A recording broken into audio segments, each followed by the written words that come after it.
তোমালোকৰ ইয়াত বৰ্ডত লেখা আছে যে যোৰহাট জিলা দিৱস হয়নে? প্ৰতিখন জিলাতে কি কৰিছে চৰকাৰে জিলা দিৱস কৰিছে আৰু এই জিলা দিৱসৰ ভিতৰত কি আছে বিভিন্ন প্ৰতিযোগিতা আছে লেখা প্ৰতিযোগিতা গোৱা প্ৰতিযোগিতা হয়নে ভাষাৰ বিষয়ে কিবা কিবি প্ৰতিযোগিতা এই প্ৰতিযোগিতাবিলাকৰ ভিতৰত আজি আমাক দিছে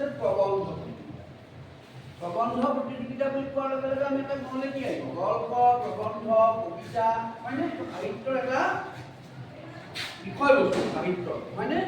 প্ৰবন্ধ বুলি কোৱাৰ লগে লগে আমি কি বুজি পাম যে প্ৰবন্ধ হ'ল তোমাৰ কি আছে কোনো এটা নিৰ্দিষ্ট বিষয়ৰ ওপৰত কোনোবা এটা বিষয়ৰ ওপৰত তাক কি হ'ব লাগিব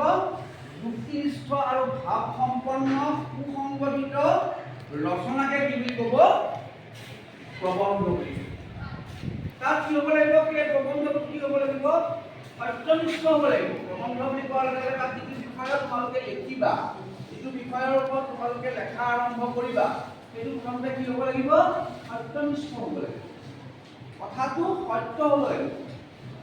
এনেই অদৰকাৰী কথা এটা লিখি থকা প্ৰবন্ধটো নহ'বগৈ আৰু লগতে কি আছে কোনোবা এটা নিৰ্দিষ্ট বিষয়ৰ ওপৰত তাক আমি আলোকপাত কৰিব লাগিব ধৰা মই সাধাৰণতে কৈছোঁ তোমালোকক বিদ্যালয়খনৰ বিষয়ে লিখিলা এটা প্ৰবন্ধ তোমাৰ নিজৰ বিদ্যালয়খনৰ বিষয়ে লিখিলা সেই বিদ্যালয়খনৰ বিষয়ে লেখাৰ লগে লগে তাত যিবিলাক তোমালোকে সন্নিৱিষ্ট কৰিবা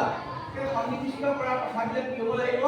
সত্যনিষ্ঠ হ'ব লাগিব যুক্তিবাদী হ'ব লাগিব হয় গতিকে সেই গোটেই কথাখিনি চাই পেলাই তোমালোকে লিখিবলৈ যাবা আৰু সেই গোটেই কথাবিলাক সংগঠিত ৰূপত তাত প্ৰকাশ পাব লাগিব একাধিক্ৰমে এটা লিখিব লাগিব আৰু একাধিক্ৰমে লেখাৰ লগে লগে এটা প্ৰবন্ধ আকাৰলৈ ৰূপান্তৰিত হ'ব কবিতাও তেনেকৈ ধৰণৰ এটা বিষয়বস্তুৰ ওপৰত কবিতা লিখিছে গল্পও তোমাৰ এটা অলৌকিক বা লৌকিক ঘটনাৰ ওপৰত বা আমাৰ সমাজত চলি থকা এটা ঘটনাৰ ওপৰত কোনোবা এটা হয়তো কবিতা গল্প এটা লিখিছে তেতিয়াহ'লে আমাৰ প্ৰবন্ধটো তেনেকুৱা ধৰণৰ আমাৰ যে প্ৰবন্ধৰ কেইটামান বৈশিষ্ট্য আছে যেনেকৈ ধৰণৰ এটা সুনিৰ্দিষ্ট বৈশিষ্ট্য সুনিৰ্দিষ্ট কি হ'ব লাগিব এটা বিষয় হ'ব লাগিব বিষয়টো কি হ'ব লাগিব এটা সুনিৰ্দিষ্ট বিষয় হ'ব লাগিব তাত তথ্য আৰু যুক্তি থাকিব লাগিব তোমাৰ বিষয়টোৰ ওপৰত তথ্য আৰু যুক্তি লাগিব লগতে কি লাগিব শৃংখলাবদ্ধতা এই শৃংখলাবদ্ধতা বুলি এটা পাতনিতা লাগিব বিষয়বস্তুৰ গভীৰতা লাগিব তাত বিষয়বস্তু এনেকুৱা হ'ব লাগিব যিটো এটা গভীৰতা প্ৰকাশ পাব লগতে কি হ'ব উপসংহাৰ থাকিব লাগিব ভাষা কৰি থাকিব লাগিব ভাষাটো কেনেকুৱা হ'ব লাগিব এটা সৰল ভাষা হ'ব লাগিব যিটো ভাষা আমাৰ পঢ়ুৱৈজনে তোমাৰ প্ৰবন্ধটো পঢ়িবলৈ যোৱাৰ আগতে সেই প্ৰবন্ধটো এটা সহজ সৰল ভাষা থাকিব লাগিব যাতে বুজি পায়